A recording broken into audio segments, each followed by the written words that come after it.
ბათუმის ნომერ 6 ფიზიკა-მათემატიკის საჯარო სკოლის ეს მესამე კორპუსი გაიხსნა სულ რაღაც 3 წლის წინ. ჩვენ სკოლაში ფიზიკასა და მათემატიკას ვასწავლით გაძლიერებული პროგრამით და ჩვენი მთავარი მიზანია ბათუმი დავიტანოთ საქართველოს ფიზიკა-მათემატიკის სასკოლო რუკაზე.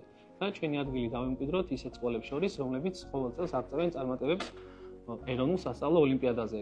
ამ მხრივ პირველი წარმატება უკვე გვაქვს. ეს ბავშვები ჩვენი წლევანდელი ფინალისტები პირველი თაობაა, რომელიც ჩვენ აღზარდეთ და წელს გვყავს უკვე 4 ფინალისტი. ჩვენ ვსწავლობთ გაძლიერებული ფიზიკა-მათემატიკის საჯარო სკოლაში. შესაბამისად, ამ საგნების მიმართ ინტერესი უფრო მეტია, ამიტომ ოლიმპიადისთვის ინტენსიური მზადება სწორედ ამ საგნებში დავიწყეთ. შევკარით ჯგუფი, გავიარეთ პირველი და მეორე ეტაპი წარმატებულად და ეხლა მესამე ეტაპის შედეგებსაც ველოდებით. მე მივიღე მონაწილეობა მათემატიკის, ფიზიკისა და რუსულის ოლიმპიადებში. გავიარეთ 3 ტური.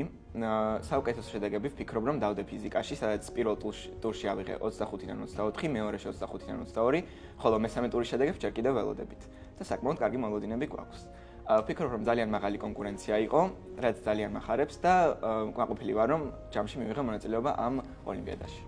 მე მივიღე ფიზიკის ეროვნულ სასწავლო ოლიმპიადაში მონაწილეობა, გადავედი მესამე ტურში და ჩემი აზრით ოლიმპიადები არის მოსწავლეებისთვის ძალიან მნიშვნელოვანი აქტივობა, იმიტომ რომ ჩვენ ამით გამოცდილებას ვიღებთ, გვაძლევს мотивაციას და გვეხმარება თავი დავემკვიდროთ კონკურენტულ გარემოში.